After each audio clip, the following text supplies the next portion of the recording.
Argentine ফুটবলের মহাতারকা Lionel Messi ফুটবলের সম্ভাব্য সব অর্জন শেষে নাম লেখাতে চলেছেন সাইকেল ব্যবসায়। শুনতে অবাক লাগলেও এটাই সত্যি যে খুব শীঘ্রই বাজারে আসছে তার ডিজাইন করা একটি সাইকেল। প্রিমিয়াম সেই সাইকেলের মূল্য ধরা হয়েছে 10 থেকে 15,000 ইউরোর মধ্যে। বাংলাদেশি টাকায় যা প্রায় 12 থেকে 18 লাখ টাকা পর্যন্ত দাম উঠতে পারে। ফুটবলের বাইরেও মেসির আরেকটি ভালোবাসা সাইক্লিং।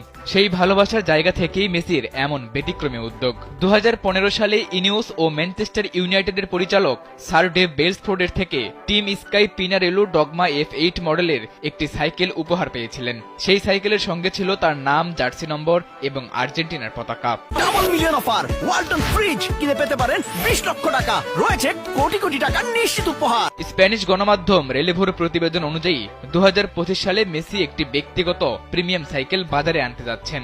বিশ্বমানের একজন সাইক্লিস্টের সঙ্গে যৌথভাবে ডিজাইন করা এই সাইকেল হবে অত্যন্ত আধুনিক এবং বিলাসবহুল।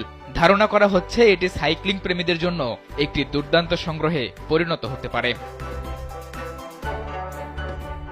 লিওনেল মেসির নতুন এই উদ্যোগে শুধু তার বহুমুখী প্রতিভারই প্রমাণ নয়, বরং সামনে নিয়ে আসে খেলাধুলার প্রতি তার গভীর ভালোবাসার প্রকাশও। ফুটবলের মতো সাইক্লিংয়েও মেসির এই পদক্ষেপ ভক্তদের মধ্যে তুলতে পারে আলোড়ন, কারণ ইউরোপের দেশগুলোতে সাইক্লিং বেশ জনপ্রিয় খেলা।